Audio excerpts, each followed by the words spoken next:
Hello everyone. आज हम पढ़ेंगे राष्ट्रीय आंदोलन का प्रथम चरण उदारवादी चरण। कौन सा? उदारवादी चरण, जिसे हम नरमपंथी भी कहते हैं। ये चरण है 1885 से, यानी कि कांग्रेस की स्थापना से 1905 ईस्वी तक। जो उदारवादी चरण है इसे हम इस प्रकार से पढ़ेंगे, जैसे कि पहले हम इसकी परिभाषा और प्रमुख नेताओं के नाम देखते हैं, यानी कि उदारवादी चरण के दौरान कौन कौन से नेता थे। उसके बाद हम इसकी कार्यशैली देखेंगे, उदारवादियों की कार्यशैली या विशेषता। कार्यशैली या विशेषता देखते हैं। उसके बाद हम उदारवादियों की प्रमुख उपलब्धियां देखते हैं या सफलताएं। उदारवादियों की सफलताएं या उपलब्धियां देखते हैं। उसके बाद उदारवादियों की असफलताएं।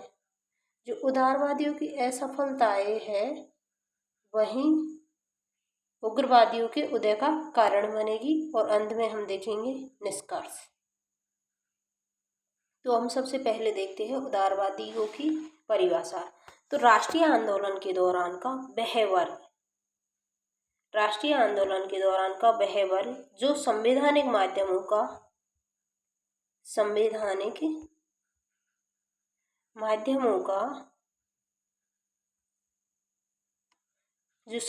माध्यम है, इनमें है प्रार्थना पत्रों के माध्यम से, स्मरण पत्रों के माध्यम से, इसके अलावा शिष्टमंडल के माध्यम से, अखबारों के माध्यम से। तो राष्ट्रीय आंदोलन के दौरान का वह वर्ग जो संवैधानिक माध्यमों से अपनी मांगों को ब्रिटिश सरकार तक पहुंचाता था, उसे उदारवादी वर्ग नाम दिया। तो उदारवादी वर्ग में कौन था?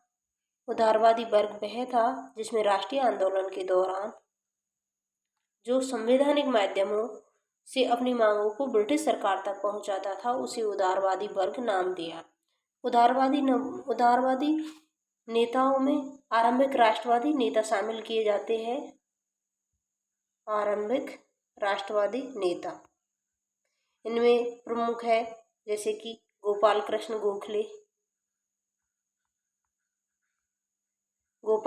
गोखले, दादा भाई नारोजी, जो कि द्वितीय INC के अध्यक्ष थे। इसके अलावा WC बनर्जी, जो कि कांग्रेस के प्रथम अधिवेशन के अध्यक्ष थे। MG रानाडे, इन्हें महाराष्ट्र का सुकरात कहा जाता है। किसी MG Ranade. Surendranath Banerjee Indian association के संस्थापक हैं।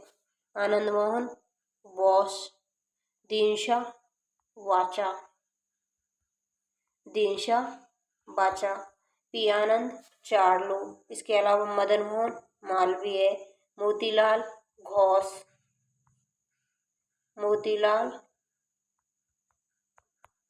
घोष, विजय राघवाचार्य और आनंद मोहन बोस। तो ये थे प्रमुख उदारवादी नेता। उदारवादी नेताओं में से क्वेश्चन आता है कि निम्न में से कौन सा उदारवादी नेता है या नहीं है। कौन कौन है? दादा भाई नौरोजी, गोपाल कृष्ण गोखले, आनंद मोहन बोस, महादेव गोविंद रानाडे, सुरेंद्रनाथ बनर्जी, दीनशा वाचा, RC दत्त, बदरुद्दीन तैयबजी, WC बनर्जी, विजय राघवाचार्य, शिशिर कुमार घोष, मोतीलाल घोष, मदन मोहन मालवीय, दीनशा वाचा और P आनंद चार्लो। ये है उदारवादी दौर के या उदारवादी चरण के प्रमुख नेताएं। जो उदारवादी चरण है उनकी कार्यशैली या विशेषताएं क्या थी? कार्यशैली या विशेषताएं। कार्यशैली या विशेषताओं में जो उदारवादी चरण है उसमें आरंभिक नेता शामिल थे, जिनमें शिक्षित व्यापारी, धनिक एवं मध्यम वर्ग यानी कि इस वर्ग में कौन कौन से लोग शामिल थे? आरंभिक नेता जो शिक्षित, व्यापारी, धनिक और मध्यम वर्ग से आते थे। इस प्रकार सामान्य जनता से इनका सीधा संपर्क नहीं था।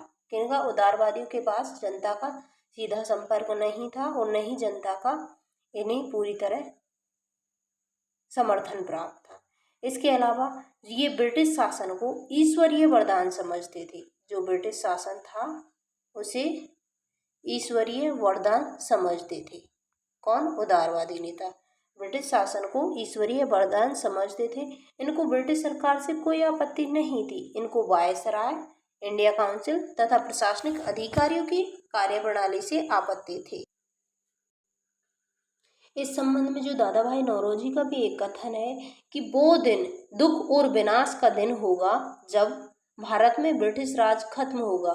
हमें वीर पुरुषों की तरह घोषणा करनी चाहिए कि हम राजभक्त हैं। ये किसका कथन है? दादा भाई नौरोजी का। जबकि डब्ल्यू.सी. बनर्जी ने कहा है कि हम ब्रिटिश सरकार के प्रति हमेशा निष्ठापूर्वक बने रहेंगे। आनंद मोहन बोस ने कहा है कि शिक्षित भारतीय अंग्रेजों के समर्थक थे। रहीमतुल्ला खां ने कहा है कि इस सूर्य के नीचे अंग्रेजों से शक्तिशाली व समझदार अन्य कोई जाति नहीं है। इसका मतलब ये है कि वे ब्रिटिश शासन को ईश्वरीय वरदान समझते थे और इनको ब्रिटिश सरकार से कोई आपत्ति नहीं थी। ये चाहते थे कि ओनली जो वायसराय है, इंडिया काउंसिल है तथा प्रशासनिक अधिकारियों की कार्यप्रणाली में सुधार किया जाए। इसके अलावा ये वर्ग स्वतंत्रता के समर्थक नहीं थे। यह वर्ग यानी जो उदारवादी वर्ग था स्वतंत्रता के समर्थक नहीं थे, बल्कि ये स्वराज्य चाहते थे। यानी कि ये स्वतंत्रता के समर्थक नहीं थे बल्कि ये स्वशासन चाहते थे। यानी कि अंग्रेजों के ही अंडर में यानी उपनिवेश के अंडर ही इन्हें स्वशासन चाहिए था। इस संबंध में गोपाल कृष्ण गोखले जी का प्रसिद्ध कथन है कि अगर कोई स्वतंत्रता की बात करता है तो उसे पागल खाने भेज दो। अगर कोई स्वतंत्रता की बात करता है तो उसे पागल खाने भेज दो। इनका कथन है गोपाल कृष्ण गोखले का। इसके अलावा इनके द्वारा जो संघर्ष किया जाता है उसे संवैधानिक संघर्ष कहा जाता है। संवैधानिक संघर्ष कहा जाता है। इनके द्वारा जो संघर्ष किया जाता है उन्हें संवैधानिक संघर्ष कहा जाता है। इस हेतु इन्होंने दादा भाई नौरोजी को लंदन भेजा। संवैधानिक संघर्ष के लिए इन्होंने दादा भाई नौरोजी को लंदन भेजा। अगले वर्ष डब्ल्यू.सी. बनर्जी भी लंदन गए। 1889 ईस्वी में ब्रिटिश कमेटी ऑफ INC यानी कि British committee of Indian national Congress की स्थापना की। कब? 1889 में, जिसके अध्यक्ष वेडरबर्न को तथा सचिव के रूप में विलियम डिग्बी को नियुक्त किया। यानी कि जिसके अध्यक्ष विलियम वेडरबर्न व सचिव थे इसके विलियम डिग्बी किसके सचिव थे? British committee of Indian national Congress. और इस समिति ने 1890 में इंडिया नामक एक पत्र प्रकाशित भी किया। कौन सा? इंडिया। 1889 में ब्रिटिश कमेटी ऑफ INC की स्थापना की है, जो भारतीय राष्ट्रीय कांग्रेस की एक शाखा के रूप में जो संवैधानिक संघर्ष के लिए। आगे हम देखते हैं तो ये हमने देखी है जो कांग्रेस की कार्यशैली या उदारवादी वर्ग की कार्यशैली। उदारवादी वर्ग जो कि 1885 से 1905 ईस्वी तक है, उसकी कार्यशैली या उनकी विशेषताएं देखी है। इसके बाद हम देखते हैं कांग्रेस का योगदान, जो उदारवादियों का योगदान क्या रहा था। योगदान या सफलताएं। उदारवादियों की योगदान या सफलताएं। तो इनकी सबसे बड़ी सफलता तो एक ये थी कि इन्होंने अंग्रेजों के द्वारा किए जा रहे आर्थिक शोषण को स्पष्ट किया। अंग्रेजों के द्वारा किए जा रहे आर्थिक शोषण को स्पष्ट किया है। किसने? उदारवादियों ने। इनमें जो उदारवादी चरण को आर्थिक राष्ट्रवाद की अवधि कहा जाता है। किसकी? आर्थिक राष्ट्रवाद की अवधि कहा जाता है। उदारवाद के चरण को आर्थिक राष्ट्रवाद की अवधि कहा जाता है। इस समय आर्थिक समस्याओं, आर्थिक नीतियों को न केवल ब्रिटिश सरकार तक पहुंचाया, बल्कि विभिन्न लेख लिखकर भारतीयों को भी जागरूक किया गया। इनमें निम्न भारतीयों का योगदान रहा है। तो इसमें सबसे पहले नाम है दादा भाई नौरोजी। इसमें सबसे पहले नाम होगा दादा भाई नौरोजी। जो दादा भाई नौरोजी है, उन्होंने भारतीय राष्ट्रीय कांग्रेस की 3 बार अध्यक्षता की है। कब कब की है? 1886 ईस्वी में, 1893 ईस्वी में और 1906 ईस्वी में 3 बार कांग्रेस की अध्यक्षता की है। ये पहले व्यक्ति थे जिन्हें ब्रिटिश संसद में नियुक्त किया गया। पहले व्यक्ति थे जिन्हें ब्रिटिश संसद में नियुक्त किया गया। किन्हें? दादा भाई नौरोजी को। इनके द्वारा एक लेख लिखा गया है 1867 ईस्वी में। 1867 ईस्वी में इनके द्वारा एक लेख लिखा गया था, मई 1867 ईस्वी में। कौन सा? इंग्लैंड डेब्ट टू इंडिया। इंग्लैंड डेब्ट टू इंडिया एक लेख लिखा गया है, जिसमें सबसे पहले धन निष्कासन का सिद्धांत दिया है। किसमें? इंग्लैंड डेब्ट टू इंडिया 1867 ईस्वी में एक लिखा गया है, जिसमें धन निष्कासन का सिद्धांत सर्वप्रथम दादा भाई नौरोजी के द्वारा दिया गया है। जबकि इनकी एक प्रसिद्ध पुस्तक है poverty and unBritish rule in India. Poverty and unBritish rule in India. Rule in India ये लिखी गई है बुक 1901 ईस्वी में। इस लेख के माध्यम से, यानी कि इस बुक में दादा भाई नौरोजी ने जो धन निष्कासन का सिद्धांत है उनकी व्याख्या की तथा धन निष्कासन के सिद्धांत को लोकप्रिय बनाया। लोकप्रिय किसमें बनाया है? Poverty and unBritish rule in India. जबकि इंग्लैंड डेब्ट टू इंडिया में सर्वप्रथम धन निष्कासन का सिद्धांत दिया। जो राष्ट्रीय आय व प्रति व्यक्ति आय, राष्ट्रीय आय व पर कैपिटा इनकम, जो राष्ट्रीय आय तथा प्रति व्यक्ति आय की गणना करने वाले प्रथम व्यक्ति कौन थे? दादा भाई नौरोजी। इसके अलावा उन्होंने गरीबी के दुष्चक्र का कारण धन निष्कासन को बताया। किन्होंने? दादा भाई नौरोजी ने। दादा भाई नौरोजी को grand old man of India कहा जाता है, यानी कि भारत का वयोवृद्ध पुरुष। इसके अलावा इन्हें father of Indian economics and politics भी कहा जाता है। इनके अलावा दूसरा व्यक्ति है आरसी दत्त। आरसी दत्त, रमेश चंद्र दत्त, जो आरसी दत्त के द्वारा economic history of India, economic history of India, economic history of India के 2 वॉल्यूम लिखे गए हैं। Economic history of India under early British rule, और दूसरी है economic history of India under Victorian as, जो अंडर अर्ली ब्रिटिश रूल है, ये लिखी गई है 1901 में। जबकि अंडर विक्टोरियन एज लिखी गई है 1903 ईस्वी में। इन्होंने कहा है कि भारत में करों की दरें सर्वाधिक थी। तो इसके जो उदारवादी के द्वारा जो डिमांड की जाती है, यानी कि उदारवादी के द्वारा जो लेख लिखे गए हैं, इसका परिणाम ये निकला कि जो भारत में व्यय की जांच करने हेतु, यानी कि अत्यधिक व्यय की जांच करने हेतु एक शाही आयोग का गठन किया गया। शाही आयोग, एक शाही आयोग का गठन किया गया है, जिसे कहा जाता है royal commission on administration of expenditure of India, जिसके अध्यक्ष थे वेल्बी। यानी कि वेल्बी की अध्यक्षता में यह आयोग गठन किया गया। इस कारण से वेल्बी आयोग भी कहा जाता है। ये किसके लिए गठित किया गया है? भारत में होने वाले अत्यधिक व्यय की जांच के लिए। जो शाही आयोग या वेल्बी आयोग है, इसके सदस्य भी थे कौन? भारत में से इनके सदस्य थे दादा भाई नौरोजी। इसके अलावा जो गोपाल कृष्ण गोखले है, इन्होंने 1901 ईस्वी में गवर्नर जनरल की असेंबली में धन निष्कासन सिद्धांत को बहस हेतु प्रस्तुत किया। किसने? गोपाल कृष्ण गोखले ने। उस समय गवर्नर जनरल था लॉर्ड कर्जन। इसके अलावा हमने पहला पॉइंट देखा है, अंग्रेजों के भारत में आर्थिक शोषण को स्पष्ट किया। यानी कि पहली सफलता या इनकी आंशिक सफलता मान लो कौन सी है, अंग्रेजों ने भारत में आर्थिक शोषण को, जो अंग्रेजों के भारत में आर्थिक शोषण को स्पष्ट किया है किन्होंने? उदारवादियों ने। जबकि इनकी दूसरी सफलता है, संवैधानिक सुधारों की मांग की गई थी इनके द्वारा। संवैधानिक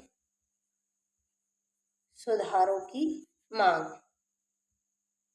जो संवैधानिक सुधारों की मांग की गई थी, इसके लिए ब्रिटिश सरकार द्वारा 1892 का भारत परिषद अधिनियम लाया गया। 1892 का भारत परिषद एक्ट लाया गया है 1892 में। तो इस अधिनियम के द्वारा, इस अधिनियम को जो उदारवादियों की बड़ी सफलता के रूप में देखा जाता है, इसमें इसके तहत जो विधान परिषदों का विस्तार किया गया था, विधान परिषदों का विस्तार कर दिया गया था। इसके अलावा जो निर्वाचन में भारतीय सदस्यों को शामिल किया गया था, निर्वाचन में भारतीय सदस्यों को शामिल किया गया,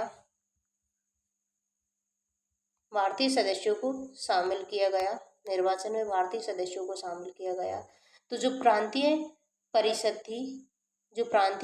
थी उनमें सदस्यों की संख्या बढ़ाकर कर दी गई थी 8 से 20, यानी कि छोटे प्रांतों में 8 और बड़े प्रांतों में 20 तक सदस्य संख्या कर दी गई थी। जिनमें से जो 820 सदस्य संख्या थी, इनमें से आधे सदस्यों को गवर्नर के द्वारा चुना जाता था, यानी गवर्नर के द्वारा मनोनीत किया जाता था। जबकि जो आधे सदस्य थे, बचे हुए आधे सदस्यों को नगरपालिका, जिला बोर्ड, वाणिज्य मंडल या विश्वविद्यालय के सीनेट सदस्यों के द्वारा चुना जाता था। इसके प्रांतीय परिषद की, जिसकी सदस्य संख्या बढ़ाकर कर दी गई है 8 से लेकर 20। जबकि जो गवर्नर जनरल की असेंबली थी, एक तो है विधान परिषद और दूसरी है गवर्नर जनरल की असेंबली। जो गवर्नर जनरल की असेंबली थी, इनकी सदस्य संख्या बढ़ाकर कर दी गई थी 10 से 16। जो 10 से 16 सदस्य थे, उनमें से आधे सदस्यों को गवर्नर जनरल के द्वारा चुना जाता था, जबकि विधान परिषद में गवर्नर के द्वारा जो मनोनीत किया जाता था। जबकि जो आधे सदस्य थे, उनको जो प्रांतों के द्वारा चुने हुए सदस्य थे, उनके द्वारा प्रांतों की असेंबली के निर्वाचित सदस्यों के द्वारा, इसके अलावा वाणिज्य मंडलों के द्वारा निर्वाचित किया जाता था। किनके? गवर्नर जनरल की असेंबली के लोगों को। इस प्रकार से यह एक प्रकार से अप्रत्यक्ष निर्वाचन की प्रणाली थी। अप्रत्यक्ष निर्वाचन, यानी कि 1892 की भारत शासन सुधार अधिनियम में अप्रत्यक्ष निर्वाचन पद्धति को अपनाया गया था। इसके अलावा सदस्यों की शक्ति का विस्तार किया गया था। सदस्यों की शक्ति का विस्तार का मतलब ये है कि इन्हें बजट पर बहस का अधिकार दिया गया और बजट के अलावा अन्य मुद्दों पर इन्हें प्रश्न पूछने का अधिकार दिया गया। प्रश्न पूछने का अधिकार दिया, इन्हें प्रश्न पूछने का अधिकार दिया गया था, लेकिन पूरक प्रश्न पूछने का अधिकार नहीं दिया गया। पूरा प्रश्न ये नहीं पूछ सकते थे। इसके अलावा बजट पर बहस का अधिकार दिया गया था, लेकिन न तो इस पर मतदान कर सकते थे और न ही इस पर प्रश्न पूछ सकते थे। किस पर? बजट पर। बजट पर ओनली बहस का अधिकार दिया गया है। जो भी मतलब जो बजट पर बहस का अधिकार दिया गया है, और जो अन्य मुद्दों पर प्रश्न पूछने का अधिकार था, उसमें भी 6 दिन पूर्व प्रश्न हेतु नोटिस देना जरूरी था। तो ये है 1892 का भारत परिषद अधिनियम, जो कि उदारवादियों की एक बड़ी सफलता के रूप में देखा जा सकता है। जो 1892 का भारत परिषद अधिनियम था, उसके प्रति कांग्रेस की नीति क्या थी? यानी कांग्रेसी नेताओं की नीति क्या थी? कांग्रेस की नीति थी कि इन्होंने अधूरे सुधारों की आलोचना की। अधूरे सुधारों की आलोचना की। अधूरे सुधारों की आलोचना की। इन द सेंस है ये जो सुधार चाहते थे वो पूरी तरह नहीं हुए। इसके अलावा इन्होंने एक नारा दिया था, कौन सा? बिना प्रतिनिधित्व के कर नहीं, बिना प्रतिनिधित्व के कर नहीं। किनका नारा था? उदारवादियों का। ये दिया था इन्होंने 1895 ईस्वी में। और इन्होंने, इसके अलावा इन्होंने जो निर्वाचित सदस्य थे उनकी बहुमत की मांग की, निर्वाचित सदस्यों की बहुमत की मांग की, बिना प्रतिनिधित्व के कर नहीं का नारा लगाया, और इसके अलावा जो अधूरे सुधारों की आलोचना की। जो 1892 के भारत सुधार अधिनियम या भारत परिषद अधिनियम के प्रति कांग्रेस की नीति क्या थी। इसके अलावा अन्य सफलताएं हैं। प्रथम लोक सेवा आयोग का गठन किया गया, प्रथम लोक सेवा सुधार आयोग का गठन किया गया, लोक सेवा सुधार आयोग का गठन किया गया है। क्योंकि जो उदारवादी नेता नागरिक सेवा या सिविल सर्विस में सुधारों की मांग लंबे समय से की जा रही थी, इस हेतु 1886 ईस्वी में एचिसन की अध्यक्षता में, किसकी अध्यक्षता में? एचिसन की अध्यक्षता में ये क्वेश्चन आ चुका है कि प्रथम लोक सेवा सुधार आयोग का गठन कब किया गया? 1886 में। और किसके द्वारा किया गया है? जो किसकी अध्यक्षता में किया गया है? एचिसन की अध्यक्षता में पहला लोक सेवा सुधार आयोग गठित किया गया, जिसने 1887 में अपनी रिपोर्ट प्रस्तुत की। और इसके द्वारा जो रिपोर्ट दी गई है उसमें जो अधिकतम आयु को बढ़ाकर, आईसीएस की अधिकतम आयु को बढ़ाकर 23 वर्ष कर दिया गया था। कितना? 23 वर्ष कर दिया गया। आईसीएस की अधिकतम आयु को बढ़ाकर 23 वर्ष कर दी गई। संबंध और असंबद्ध नागरिक सेवा का विभाजन समाप्त करके उनके स्थान पर इंपीरियल, प्रोविंशियल और सबऑर्डिनेट में विभाजन कर दिया गया। और परीक्षा केवल लंदन में होगी। कहाँ? परीक्षा केवल लंदन में होगी। जबकि भारतीय मांग कर रहे थे कि लंदन के साथ भारत में भी परीक्षा का आयोजन किया जाए। तो ये अब हमने अभी तक क्या देखी है? उदारवादियों की सफलताएं, उदारवादियों की सफलताएं या उपलब्धियां। उदारवादियों की सफलताएं या उपलब्धियां कौन कौन सी है? एक तो ये है कि अंग्रेजों के भारत के आर्थिक शोषण को स्पष्ट किया, जिनमें प्रमुख नाम है दादाभाई नौरोजी, जिन्होंने धन निष्कासन का सिद्धांत दिया है। इंग्लैंड डेब्ट टू इंडिया और poverty and unBritish rule in India में। दूसरे है आर.सी. दत्त, जिन्होंने economic history of India under early British rule और economic history of India under Victorian age नामक पुस्तकें लिखी है, जिनमें भारत में करों की दरें सर्वाधिक बताई है। इसके अलावा भारत में होने वाले अत्यधिक व्यय की जांच के लिए बेल्वी आयोग या शाही आयोग, royal commission on administration of expenditure of India, ये तीनों एक ही नाम है, मतलब एक ही आयोग के 3 नाम है, जिसके अध्यक्ष बेल्वी थे। इस कारण से बेल्वी आयोग कहा जाता है। इनका गठन किया गया। इसके अलावा जो संवैधानिक सुधारों के प्रयास किए गए थे सरकार के द्वारा, जिसमें है 1892 का भारत परिषद अधिनियम। इसके अलावा प्रथम लोक सेवा सुधार आयोग का गठन किया गया है। तो ये हमने देखी है उदारवादियों की सफलताएं। अब हम देखते हैं कि उदारवादियों की कौन सी असफलताएं थी जिसके कारण उग्रवादी चरण का आरंभ हुआ था। उदारवादियों की असफलता ये थी कि उदारवादियों की अनुनय विनय या याचना नीति संवैधानिक संघर्ष की सर्वाधिक आलोचनाएं हुई। उदारवादियों के द्वारा अनुनय विनय या याचना नीति की आलोचना हुई है। इनमें बिपिन चंद्र पाल ने इस नीति को राजनीतिक भिक्षावृत्ति की संज्ञा दी है। किसको? जो बिपिन चंद्र पाल है, बिपिन चंद्र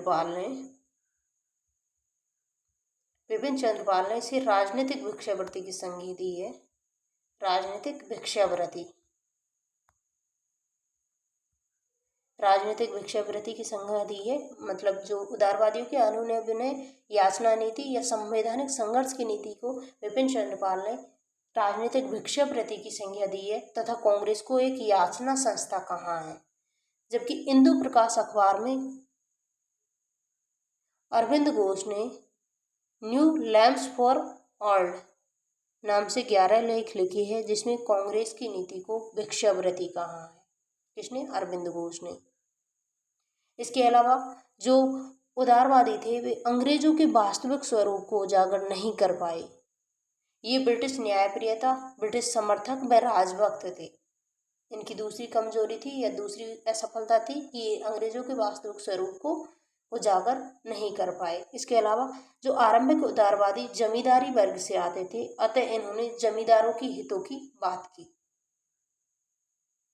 जमींदारी वर्ग से अधिकांश नेता जमींदारी वर्ग से आते थे, इस कारण इन्होंने साधारण जनता की बजाय जमींदारों के हितों की बात की। जैसे 1893-94 के भूमि सर्वेक्षण का विरोध किया, यह विरोध जमींदारों के हित में था। इसके अलावा भू राजस्व की स्थायी बंदोबस्त प्रणाली का समर्थन किया, जो कि जमींदारों के हितों की पोषक थी। पंजाब लैंड अलाइनमेंट एक्ट 1900 जो कि जमींदारों के विरोध में था, इसका विरोध किया। इसके अलावा आरंभिक कांग्रेस में सर्वाधिक संख्या सवर्ण हिंदुओं की थी। सवर्ण हिंदुओं की थी, यह कहकर कांग्रेस के उदारवादी चरण है, यह राष्ट्रवादी आंदोलन का उदारवादी चरण है, उसकी आलोचना की जाती थी। इसमें निम्न वर्गीय मुसलमान नगण्य थे। जबकि इसकी एक और आलोचना की जाती है, उदारवादी जनता के संपर्क में नहीं थे, बल्कि ऊपरी वर्ग, शिक्षित वर्ग या व्यापारी वर्ग से संबंधित थे, अतः इनके पास जन समर्थन का अभाव था। इस कारण ये जो राष्ट्रीय आंदोलन था उसको जन आंदोलन नहीं बना पाए, क्योंकि इनके पास जनता का समर्थन नहीं था। कांग्रेस को राजभक्त या ब्रिटिश न्यायप्रियता में विश्वास या ब्रिटिश समर्थक होने का आरोप लगाया जाता है। यानी कि इस वक्त जो कांग्रेस का प्रतिनिधित्व करने वाले थे, यानी कि उदारवादी वर्ग के जो नेता थे, उन्हें ब्रिटिश न्यायप्रियता में विश्वास या ब्रिटिश समर्थक होने का आरोप लगाया जाता है। तो ये हमने देखी है इनकी असफलताएं। असफलताएं में से कौन कौन सी होगी? उदारवादियों की अनुनय की नीति या याचना नीति या संवैधानिक संघर्ष की नीति की सर्वाधिक आलोचना हुई है। विपिन चंद्र पाल ने इस नीति को राजनीतिक भिक्षावृत्ति की संज्ञा दी है तथा कांग्रेस को एक याचना संस्था कहा है। जबकि हिंदू प्रकाश अखबार में अरविंद घोष ने न्यू लैम्प्स फॉर ओल्ड नाम से 11 लेख लिखे हैं, जिसमें कांग्रेस की नीति को भिक्षावृत्ति कहा है। इसके अलावा ये अंग्रेजों के वास्तविक स्वरूप को उजागर नहीं कर पाए। आरंभिक उदारवादी जमींदारी वर्ग से आते थे, अतः इन्होंने हमेशा जमींदारों के हितों की बात की। इसके अलावा है आरंभिक कांग्रेस में सर्वाधिक संख्या सवर्ण हिंदुओं की थी, इसमें निम्न तबका मुसलमानों और महिलाओं का प्रतिनिधित्व नगण्य था।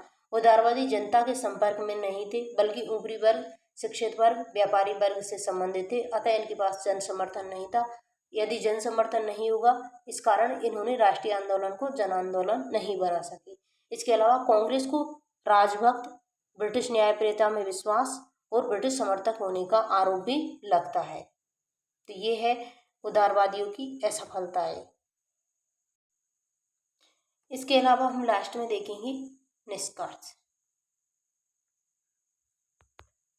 यानी कि उदारवादियों की जो कार्य प्रणाली थी, उनके द्वारा जो कार्य किए गए थे, उनका निष्कर्ष क्या है।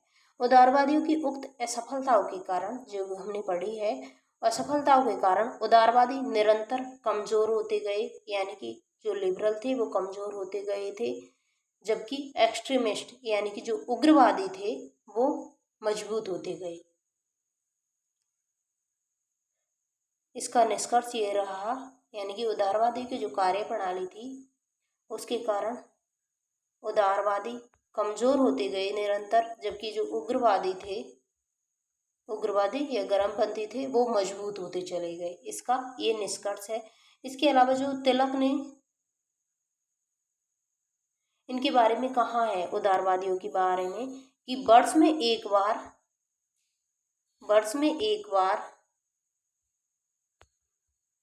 मेंढक की तरह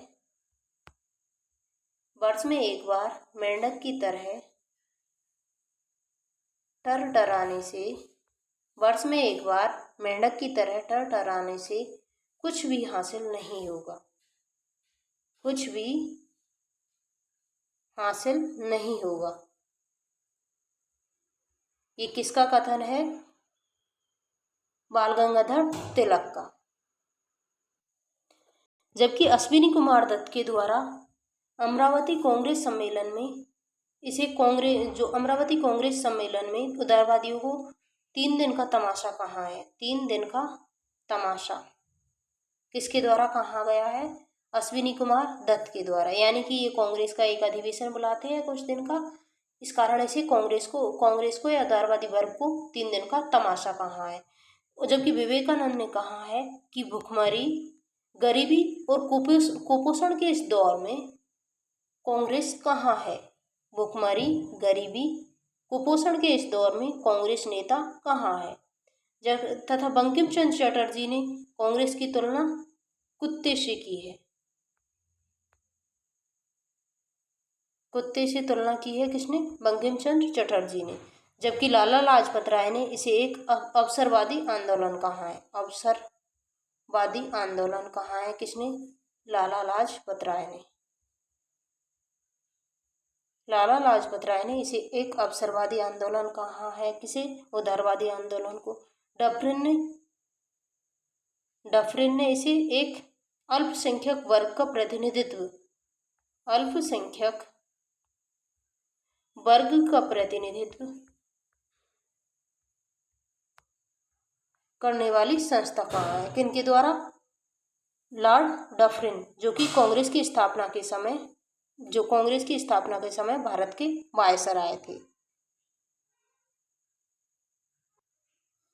जबकि जो लॉर्ड कर्जन थे, कौन? लॉर्ड कर्जन भारत के वायसराय थे 1899 से 1905 ईस्वी तक। जो लॉर्ड कर्जन थे, इन्होंने कहा है कि कांग्रेस पतन की ओर है और मेरी इच्छा है कि मैं इसका अंतिम समय देख सकूं। ये किसका कथन है? लॉर्ड कर्जन का। डफरिन ने इसे अल्पसंख्यकों को प्रतिनिधित्व करने वाली संस्था कहा है। लालाजी ने इसे अवसरवादी आंदोलन कहा है। बंकिम चंद्र चटर्जी ने कांग्रेस की तुलना कुत्ते से की है। इसके अलावा विवेकानंद ने भुखमरी, गरीबी, कुपोषण के इस दौर में कांग्रेसी नेता कहाँ है? अश्विनी कुमार दत्त ने कांग्रेस के अमरावती सम्मेलन में, जो कि 1897 में हुआ है, इसे 3 दिन का तमाशा कहा है। जबकि तिलक ने कहा है कि वर्ष में एक बार मेंढक की तरह टरटराने से कुछ भी हासिल नहीं होगा। तो ये है उदारवादी चरण। उदारवादी चरण में हमने क्या क्या देखा है? उदारवादी चरण में हमने सबसे पहले इसकी परिभाषा देखी है कि राष्ट्रीय आंदोलन के दौरान का वह वर्ग जो संवैधानिक माध्यमों यथा प्रार्थना पत्र, स्मरण पत्र, शिष्टमंडल, भाषण, अखबार से अपनी मांगों को ब्रिटिश सरकार तक पहुंचाता था, उसे उदारवादी वर्ग नाम दिया गया। इस वर्ग में प्रमुख नेता थे दादा भाई नौरोजी, महादेव गोविंद रानाडे, सुरेंद्रनाथ बनर्जी, गोपाल कृष्ण गोखले, आनंद मोहन बोस, दीनशाह वाचा, रमेश चंद्र दत्त, बदरुद्दीन तैयबजी, डब्ल्यू.सी. बनर्जी, विजय राघवाचार्य, मोतीलाल घोष, शिशिर कुमार घोष, पी. आनंद चार्लो, मदन मोहन मालवीय आदि प्रमुख नेता थे। जबकि उदारवादियों की विशेषताएं या कार्यशैली क्या थी? कि ये आरंभिक नेता थे जो शिक्षित, व्यापारी, धनिक या मध्यम वर्ग से आते थे। इस प्रकार इनका सामान्य जनता से सीधा संपर्क नहीं था। ब्रिटिश शासन को ये ईश्वरीय वरदान समझते थे। इनको ब्रिटिश सरकार से कोई आपत्ति नहीं थी। इनको वायसराय, इंडिया काउंसिल तथा प्रशासनिक अधिकारियों की कार्यप्रणाली से आपत्ति थी। इसके अलावा जो दादा भाई नौरोजी ने इस संबंध में कथन कहा कि वो दिन दुख और विनाश का दिन होगा जब भारत में ब्रिटिश राज का खत्म होगा। हमें वीर पुरुषों की तरह घोषणा करनी चाहिए कि हम राजभक्त हैं। जबकि डब्ल्यू.सी. बनर्जी ने कहा है कि हम ब्रिटिश सरकार के प्रति हमेशा निष्ठापूर्वक बने रहेंगे। आनंद मोहन बोस ने कहा है कि शिक्षित भारतीय अंग्रेजों के समर्थक थे। जबकि रहीमतुल्लाह खान ने कहा है कि इस सूर्य के नीचे अंग्रेजों से शक्तिशाली व समझदार कौम कोई नहीं हो सकती। इसके अलावा ये वर्ग स्वतंत्रता नहीं चाहते थे, ये चाहते थे स्वशासन। यह वर्ग स्वतंत्रता नहीं चाहते थे बल्कि स्वशासन चाहते थे। इस संबंध में गोपाल कृष्ण गोखले का कथन है कि अगर कोई स्वतंत्रता की बात करता है तो उसे पागल खाने भेज दो। इनके द्वारा जो संघर्ष किया जाता था उसे संवैधानिक संघर्ष का नाम दिया गया है। इस हेतु उन्होंने दादा भाई नौरोजी को लंदन भेजा और अगले ही वर्ष डब्ल्यू.सी. बनर्जी को लंदन भेज दिया गया था। जहां इन्होंने 1899 में British committee of Indian national Congress की स्थापना की, जिसके अध्यक्ष थे वेडरबर्न, जबकि इसके सचिव थे विलियम डिग्बी। और इस समिति ने 1890 में इंडिया नामक समाचार पत्र प्रकाशित किया है। नेक्स्ट पॉइंट देखा था हमने इन जो उदारवादियों की योगदान या सफलताएं। उदारवादी इन द सेंस ये होगा कि जैसे उदारवादी को स्टार्ट ही तब से होता है कांग्रेस की स्थापना से। जो राष्ट्रवादी आंदोलन का प्रारंभ भी कांग्रेस की स्थापना से माना जाता है। जो इस कारण जो उदारवादी है अथवा कांग्रेस के आरंभिक नेता एक ही है। तो उदारवादियों या कांग्रेस की जो आरंभिक चरण था उसमें सफलताएं या योगदान इनका क्या क्या था। इनका फर्स्ट और इम्पोर्टेंट योगदान था कि इन्होंने अंग्रेजों के आर्थिक शोषण को स्पष्ट किया है। इस अवधि को आर्थिक राष्ट्रवाद की अवधि कहा जाता है। इस समय आर्थिक समस्याओं, आर्थिक नीतियों को न केवल ब्रिटिश सरकार तक पहुंचाया बल्कि विभिन्न लेख लिखकर भारतीयों को भी जागरूक किया। प्रमुख उदारवादी नेता है दादा भाई नौरोजी। जो दादा भाई नौरोजी है, इन्होंने धन निष्कासन का सिद्धांत दिया है। कौन सी बुक में, कौन से लेख में? सर्वप्रथम दिया है 1867 में, इंग्लैंड डेब्ट टू इंडिया। जबकि poverty and earn British rule in India में इन्होंने इस शब्द को लोकप्रिय बनाया है और इसकी व्याख्या की है। जबकि दूसरे प्रमुख नेता थे रमेश चंद्र दत्त, जिन्होंने इकोनॉमिक हिस्ट्री ऑफ इंडिया लिखी है। जो इनका प्रभाव यह हुआ कि बेल्वी आयोग का गठन किया गया। बेल्वी आयोग, जिसे शाही आयोग अथवा royal commission on administration of expenditure in India नामक एक आयोग बनाया गया है, जिसे शाही आयोग अथवा बेल्वी आयोग। बेल्वी आयोग इसलिए कहा जाता है क्योंकि इसके अध्यक्ष बेल्वी थे, जिसमें एक सदस्य कौन थे? दादा भाई नौरोजी भी थे। इसके समक्ष पुनः सार्वजनिक सभा के प्रतिनिधि के तौर पर गोखले भी लंदन गए। इसके अलावा जो गोपाल कृष्ण गोखले थे, जिसे विपक्ष का नेता कहा जाता है, इन्होंने 1901 में गवर्नर जनरल की असेंबली में धन निष्कासन सिद्धांत को बहस हेतु प्रस्तुत किया। किसने? गोपाल कृष्ण गोखले ने। इसके अलावा इनकी दूसरी सफलता थी संवैधानिक सुधारों के प्रयास किए थे, जिसके परिणाम स्वरूप 1892 में भारत परिषद अधिनियम लाया गया था। जो भारत परिषद अधिनियम की एक विशेषता थी कि विधान परिषदों का विस्तार व निर्वाचन से भारतीय सदस्यों को शामिल किया जाएगा। तो भारतीय सदस्यों को शामिल किस प्रकार से किया गया कि जो विधान परिषद थी उसका विस्तार करके उसमें सदस्य संख्या कर दी गई थी 8 से 20। जो 8 से 20 सदस्य संख्या थी, इसमें से इनमें आधे सदस्यों को गवर्नर के द्वारा, जो विधान परिषद का प्रमुख था गवर्नर के द्वारा आधे सदस्यों को मनोनीत किया जाएगा, जबकि आधे सदस्यों को निर्वाचित किया जाएगा किनके माध्यम से? नगर पालिका, जिला बोर्ड, वाणिज्य मंडल और विश्वविद्यालय के सीनेट सदस्यों के द्वारा। जबकि जो दूसरी संस्था थी कौन सी? गवर्नर जनरल की असेंबली। जो गवर्नर जनरल की असेंबली थी, इसकी सदस्य संख्या बढ़ाकर कर दी गई थी 10 से 16। जो 10 से 16 सदस्य संख्या बढ़ाकर कर दी गई थी, इनमें से आधे सदस्यों को गवर्नर जनरल के द्वारा मनोनीत किया जाएगा, जबकि आधे सदस्यों को जो प्रांतों की असेंबली के द्वारा जो निर्वाचित सदस्य थे उनके द्वारा चुना जाएगा और वाणिज्य मंडलों के द्वारा निर्वाचित किया जाएगा। ये है विधान परिषदों का विस्तार किया गया एवं निर्वाचन से भारतीय सदस्यों को शामिल किया गया। जबकि 1892 का भारत परिषद अधिनियम की दूसरी विशेषता थी कि सदस्यों की शक्ति का विस्तार किया। सदस्यों की शक्ति का विस्तार इस प्रकार से किया गया था कि सदस्यों को बजट पर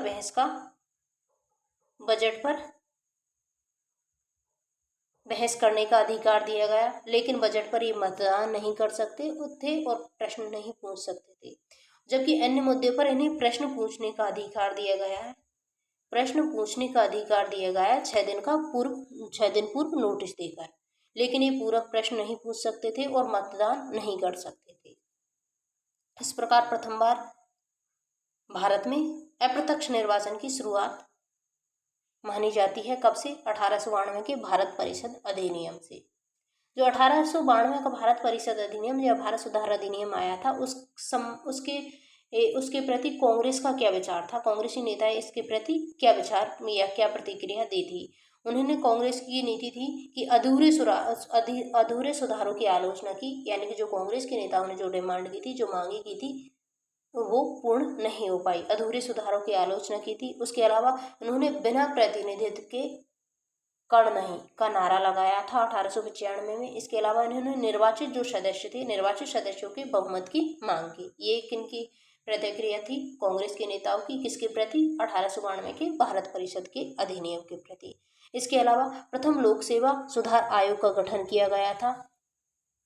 1886 में एचिसन की अध्यक्षता में पहला लोक सेवा सुधार अधिनियम गठित लोक सेवा सुधार आयोग का गठन किया गया था, जिसने 1887 में अपने रिपोर्ट प्रस्तुत की, जिसमें अधिकतम आयु को बढ़ाकर ICS की अधिकतम आयु को बढ़ाकर 23 वर्ष कर दिया गया। इसके अलावा परीक्षा केवल लंदन में ही होगी। संबंध और असंबद्ध नागरिक सेवाओं का विभाजन समाप्त करके उनके स्थान पर इम्पीरियल, प्रोविंशियल और सबऑर्डिनेट में विभाजन किया गया था।